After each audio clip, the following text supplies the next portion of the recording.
எதுக்கோ செலவு பண்றவங்க அங்கதான் போயிட்டு வருவோமே. போனது சந்தர்ப்பம் ஒண்ணு இல்லை, அவர்கிட்ட சொன்னா ஏற்படுத்திடுவாரு. இந்த டீம் 2-3 மாசம் நீங்க மட்டும் இல்ல, இப்ப நீங்க காலையில முதல்ல அலங்காய் வரவங்க எல்லாரும் சேர்ந்து ஒரு பெரிய டீமா புறப்படுங்க. இங்கேருந்து புறப்பட்டு போயிட்டு அப்படியே கோவையில எவ்வளவோ கோயில்கள் இருக்கு, எல்லாம் ஒரு சின்ன ரவுண்ட் அப்படியே எத்தனையோ ஜீவ சமாதிகள் இருக்கு, எத்தனையோ மகான்கள் வாழ்ந்த கோவில், அதெல்லாம் அப்படி போய் ஒரு கால் அடி வச்சுட்டு அப்படியே நம்ம கடைசி வாழ்க்கை வேற என்ன செய்ய போறோம்? இதெல்லாம் தான் நம்முடைய தேடல்.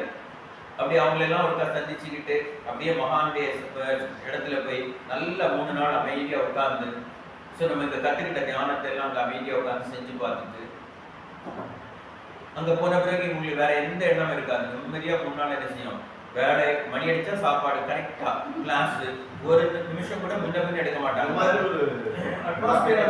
10 மணிக்கு தொடங்கணும்னா 10 மணிக்கு தொடங்கும், 1 மணிக்கு முடியும்னா 1 மணிக்கு முடியும். மற்ற அமைப்புல மாதிரி அவங்க பேசினா இழுத்துட்டே போவாங்க, அந்த பேச்சுக்கெல்லாம் இடமே கிடையாது. சரியான நேரத்துக்கு தொடங்கி சரியான நேரம் அவ்வளவு அற்புதமா நடத்துறோம். அந்த அமைப்பு அவ்வளவு அழகானது இல்லையா? ஸோ அங்கேயும் போய் எரிச்சுட்டுவாங்க. வந்துட்டு அதனாலதான் நான் சொன்னேன் பாருங்க. அப்ப அடுத்தது இவ்வளவு தெரியும் வாழ்க்கையாச்சு, அடுத்தது செய்வோம் 2 ஒழுங்க பண்பாடு சொல்லுவோம். எதுக்காக திரும்ப திரும்ப உங்களை சொல்ல வைக்கிறோம்? எந்த சூழ்நிலையிலையும் நாம் இங்க வந்ததே கர்மாவை கழிக்கிறது. இன்னொரு கர்மாவை வச்சுக்க கூடாது, ஏற்கிறவே கூடாது. நம்மளை சுற்றி இருக்கிறவங்க எல்லாம் நம்ம கர்மாவை கூட்டுறது தான் ட்ரை பண்ணுவாங்க. ரோட்ல போனா ஒருத்தர் நம்ம பைக்கு கிட்ட வந்துட்டு போவோம், ஒரு வேளை பிடிச்சிருவானோ பயத்துல நீ திட்டினாலும் உனக்கு கர்மா. கிட்ட வந்துட்டு போனா கூட வாழ்றோம் தான் சரி, வாழ்றோம் கூடா சொல்லிட்டு போயிட்டே நம்மளை காப்பாற்றுறதுக்கு குரு எப்பவுமே இருப்பாரு. நீ அவரை எப்பவுமே நம்புறாங்க. சொல்றது புரியுதா? ஸோ அப்படி எல்லா இடத்துலையும் இந்த அவேர்னஸ் இருக்கும்.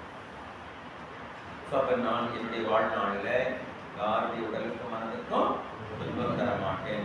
துன்பப்படுவோருக்கு என்னால் திரும்ப திரும்ப ஞாபகப்படுத்திட்டே இருக்கணும். ஸோ யாரையாவது வீட்டமாவே திட்டணும்னு வச்சுக்கோங்களா, யார் சொல்லியிருக்கா? சாமி சொல்லியிருக்காரு. ஸோ அவ்வளவு வேகமாக கோபமாக வரோம், அப்படியே மெல்ல அதை ஞாபகப்படுத்தி அந்த கோபத்தை தனிச்சுட்டு போயிடும்.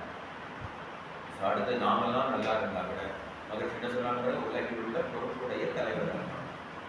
நாம நல்லா இருந்தா கூட ஜெயலலிதா கல்யாணம் செய்யும், நம்ம கையில ஒரு பிளேட்டை கொடுத்து பிச்சை எடுத்து ஓட்டுவாங்க.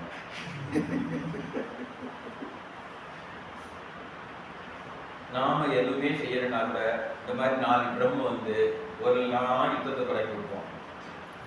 ஏன்னு கேட்டான் மகிழ்ச்சி பண்ண உலகில் உள்ள பொறுப்புடைய தலைவர் எல்லாம் உயிரறிவை உள்ளுணர்வாய் கருத வேண்டாம். அவனுக்குள்ள இருக்கிற உயிரம் நமக்குள்ள இருக்கிற உயிரம் ஒரே மூலத்திலிருந்து வந்ததுதான் அவன் உணராதது வரை அந்த தப்ப செய்யும். நாம எல்லாருமே சகோதரர் தான். என்ன சொன்னேன்?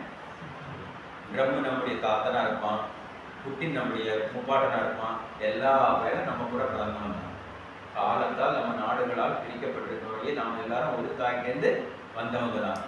அப்ப எனக்குள்ள இருக்க உயிரும் அவனுக்குள்ள இருக்க உயிரும் சுத்த வெளியிலிருந்து வந்ததுனால உணர்ந்தா அவன் இந்த யுத்தத்தை எல்லாம் என்ன செய்ய மாட்டான், செய்ய மாட்டான். அப்ப நீங்க டெய்லி நினைக்கணும், இவெல்லாம் நம்ம மன்றத்துக்கு வரணும், இவனுக்கு தீட்சை கொடுத்து இவனுக்கு என்ன செய்யணும்,